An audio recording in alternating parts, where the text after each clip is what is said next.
Before the first American railroad tunnel was ever blasted through solid rock, there's evidence that something was already down there. Not once. Not in one isolated case history books like to point to. According to construction records scattered across multiple states, railroad crews building earliest tunnels kept breaking into spaces that were already there, carved, cut, or hollowed out long before any survey crew ever staked a route. Some of these discoveries were carefully documented. Many more, according to surviving construction logs, were simply noted, sealed back up, and left out of the official history books entirely. So what exactly did America's railroad builders find beneath the ground before they ever laid a single track? And why does so much of it seem to have been quietly forgotten? This is a story built from surviving railroad construction records, regional newspaper archives, and the broader, well-documented history of tunneling and underground exploration across 19th century America. Some of what follows is firmly established fact. Some of it is genuinely disputed, even among historians who specialize in this exact period. We'll be careful throughout to show you which is which. To understand why this topic keeps surfacing, you first need to understand just how much tunneling America's railroad boom actually required, and how little anyone truly knew about what lay beneath the ground before crews started digging. The Great American Road expansion of the mid to late 1800s was, in a very real sense, a war against geography. Mountain ranges that had taken wagon trains weeks to cross needed to be pierced in a matter of months. Between the 1850s and the 1890s, American railroad companies dug hundreds of tunnels through the Appalachians, the Rockies, the Sierra Nevada, and countless smaller ranges in between, some of them multi-mile bores that pushed the engineering limits of their era. This was staggering, dangerous, and often genuinely reckless work, carried out largely by immigrant laborers, including massive numbers of Irish and later Chinese workers, whose contributions to this era of American infrastructure are increasingly, and rightly, being given more attention by historians today.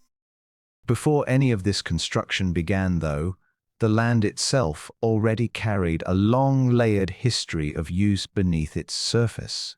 Across large parts of North America, indigenous nations had, for centuries, made use of natural cave systems, rock shelters, and in some documented cases constructed underground storage and ceremonial spaces for purposes ranging from food preservation to spiritual practice. Archaeologists and historians have confirmed extensive use of natural caves by indigenous communities throughout the eastern woodlands, the Appalachian region, and the American Southwest, long before European contact. It's essential to state this respectfully and without exaggeration. These documented historical land use patterns belonging to real nations with living descendants today, not folklore to be repackaged for entertainment. When railroad surveyors and construction crews began cutting through mountains in the 19th century, they were quite literally cutting through landscapes that indigenous peoples had already been living in, moving through, and using in complex ways for thousands of years. Layered on top of that older history is a second, more recent underground story, the sheer scale of earlier European and American mining activity that had already honeycombed parts of the American landscape before the railroads arrived. Spanish colonial mining in the Southwest, early Appalachian coal and iron operations, and countless small, often unrecorded prospecting digs throughout the 18th and early 19th centuries left behind a genuinely enormous, poorly mapped network of shafts, adits, and hollowed-out spaces across huge swaths of the country. Many of these earlier operations kept minimal records, if they kept any at all, and a significant number were simply abandoned and forgotten within a generation or two. So by the time railroad engineers began driving their own tunnels through the same towns in the 1850s, 1860s, and 1870s, they were working through terrain, in many documented cases, already had a hidden, largely unrecorded history of human excavation running through it. Construction crews across multiple states and multiple decades reported, with genuine and repeated consistency, breaking into unexpected voids, older tunnels, and cavities that no survey map had predicted.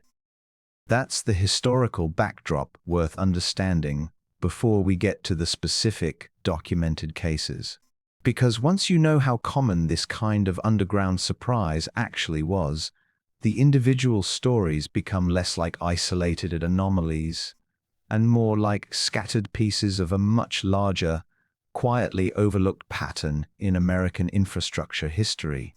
What exactly were these crews finding, and why does so little of it appear in the history most of us were taught?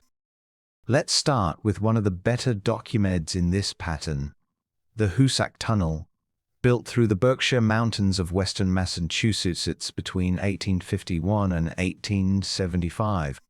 One of the most infamous and dangerous tunnel projects in American history, sometimes remembered by the grim nickname the Bloody Pit because of the roughly 195 workers who died during its construction. According to surviving construction records and period newspaper coverage, crew working on the Hoosac Tunnel counted several natural cave systems and fissures during excavation, some large enough to require significant engineering adjustments to the tunnel's planned route. These weren't secret or suppressed findings. They were documented, if briefly, in period engineering reports, precisely because they created real, practical challenges for the project's chief engineers. What's less clear, and considerably more debated among regional historians, is the full extent of what was found in some of these natural cavities, since surviving documentation from this specific era focused overwhelmingly on engineering logistics rather than any broader description of what crews actually observed inside the voids they broke into. A different, geographically distant case adds another layer to this pattern. During construction of the Transcontinental Railroad through the Sierra Nevada mountains in the 1860s, predominantly by Chinese laborers working under brutal conditions for the Central Pacific Railroad, construction crews are documented in period company records as having encountered several natural cave and fissure systems while blasting through granite, some large enough to significantly delay excavation schedules.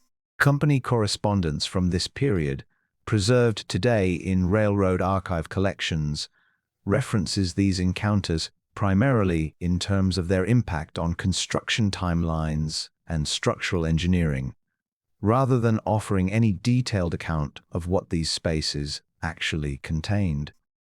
That gap, construction records that acknowledge finding something, without describing what that something actually was, appears again and again throughout 19th century railroad archives. It's genuinely frustrating from a historical research standpoint, but it's also exactly what you'd expect from an era when construction companies were financially incentivized to document delays and engineering obstacles, not to catalog archaeological curiosities that had no bearing on their bottom line. There's a third, more specific and more debated case worth examining carefully. In parts of the Appalachian region, particularly Pennsylvania, Virginia, where both earlier mining activity and railroad tunneling overlapped heavily throughout the 19th century, regional historical societies have collected numerous secondhand accounts, generally passed down, and railroad families, describing construction crews breaking into what workers described as older, pre-existing tunnel systems, cut and finished with a level of care that didn't match casual prospecting work. These accounts should be treated with real caution. They are, almost without exception, secondhand or third-hand oral history, gathered decades after the events they describe, and they vary considerably in detail and reliability from one telling to the next.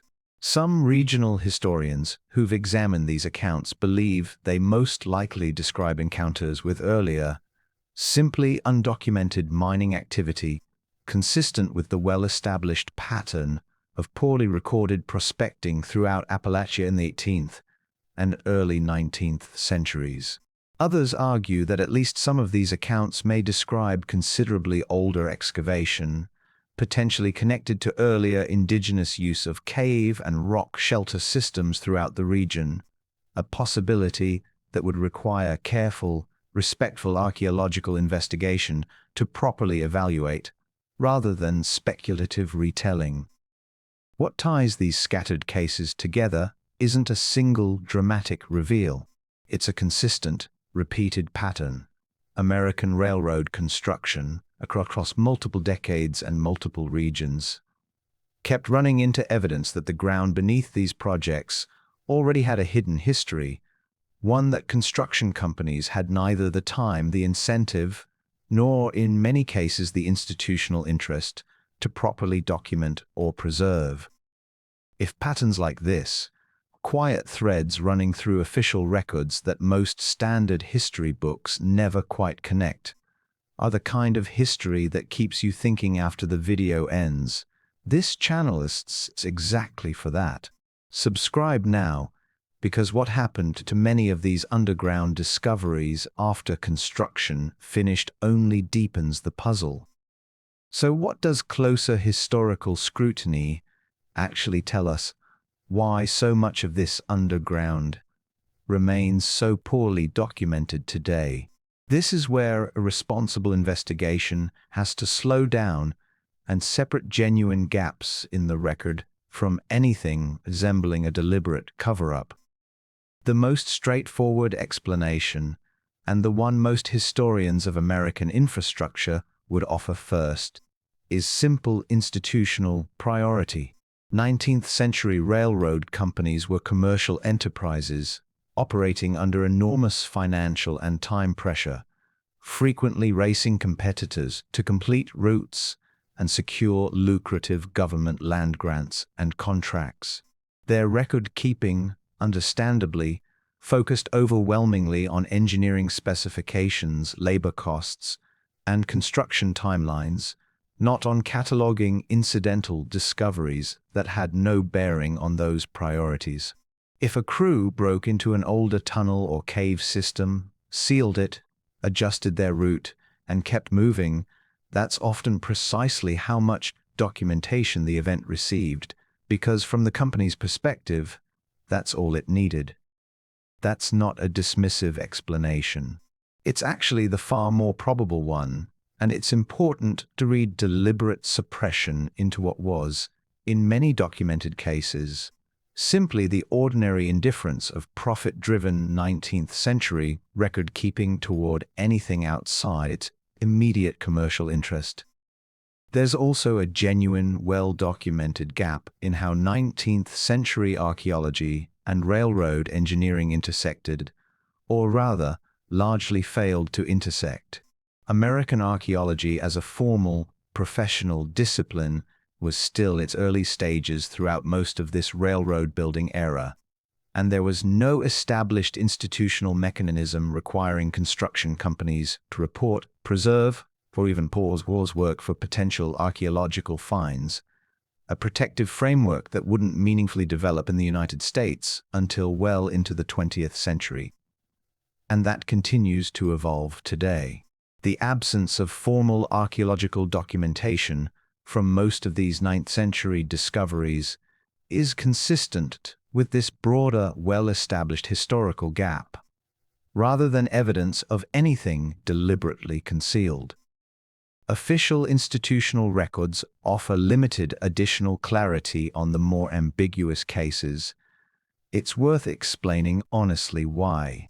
Requests made by regional historians urges to relevant state historical societies and archives for additional documentation on some of these secondhand construction accounts have generally confirmed the existence of the oral history itself, while turning up little to nothing in the way of independent, contemporaneous written corroboration. That's a genuinely common outcome for oral history research generally, and it doesn't, on its own, tell us whether the underlying accounts are substantially accurate, embellished over generations of retelling, or some combination of both. There's a connection worth drawing here carefully between two different, better documented threads of American underground history. Elsewhere in the country, at sites entirely connected to railroad construction, archaeologists and historians have confirmed extensive, well-documented cases of both ancient indigenous cave use and undocumented historical mining activity existing side by side across huge stretches of American terrain, particularly throughout Appalachia and the broader eastern woodlands. Confirmed archaeological sites demonstrate pre-contact indigenous communities made sophisticated, purposeful use of rock shelter systems for storage, shelter and ceremonial purposes stretching back thousands of years, while separately, historians researching American mining have confirmed that a genuinely staggering number of small 18th and early 19th century mining operations left behind excavated spaces with little to no lasting institutional record.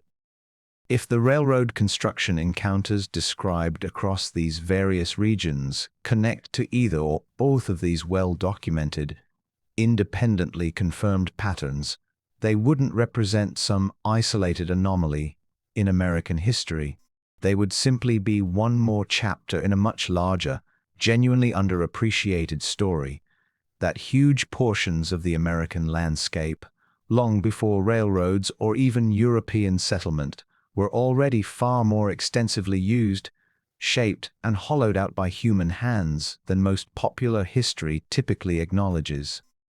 That connection doesn't resolve the more specific, individually disputed cases we've discussed, but it does offer a responsible, evidence-grounded framework for understanding why railroad crews, working across such a wide range of American terrain throughout the 19th century, kept encountering exactly this kind of underground surprise, again and again in region after region. So where does that leave us at the end of this particular thread of American infrastructure history? We have well-documented, verifiable cases of major 19th century railroad tunnels encountering unexpected caves, fissures, and voids during construction, confirmed through period engineering records and company correspondence. We have a genuinely underdocumented but historically plausible pattern of Appalachian construction crews encountering older, pre-existing excavation supported by consistent, if largely secondhand, regional oral history. We have a well-established, independently confirmed broader context of both ancient indigenous cave use and poorly recorded early American mining activity across huge stretches of the same terrain these railroads eventually crossed. And we have a completely plausible, evidence-based explanation for why so much of this underground history simply never made it into the official historical record. Commercial priorities, institutional indifference, and the simple absence, in this era, of any formal system for documenting archaeological or historical finds encountered during industrial construction. What we don't have, and what honest investigation requires acknowledging directly, is a single comprehensive account of everything America's railroad builders actually found beneath the ground during this remarkable, dangerous, transformative era of construction. Too much of it was simply written down in the first place, and what oral history survives has been filtered through generations of retelling, memory, and the natural human tendency to shape an incomplete story into something that's more coherent than the surviving evidence can fully support. Maybe that's the most honest note this particular investigation can end on. Not a single hidden network of secret tunnels to be dramatically revealed, but something quieter, and in its own way more genuinely remarkable. A landscape far more thoroughly used, shaped and excavated by human hands across thousands of years and multiple distinct cultures than the railroad era's own hurried, commercially minded record-keeping ever bothered to fully capture. How much of America's underground history do you think is still sitting quietly at our feet undocumented, simply because nobody in the moment had a reason to write it down? What do you think America's railroad builders really found beneath those mountains?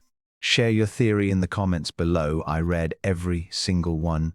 And if you enjoy history told honestly, grounded in real records rather than invented drama, go ahead and subscribe so you don't miss the next deep dive into the past.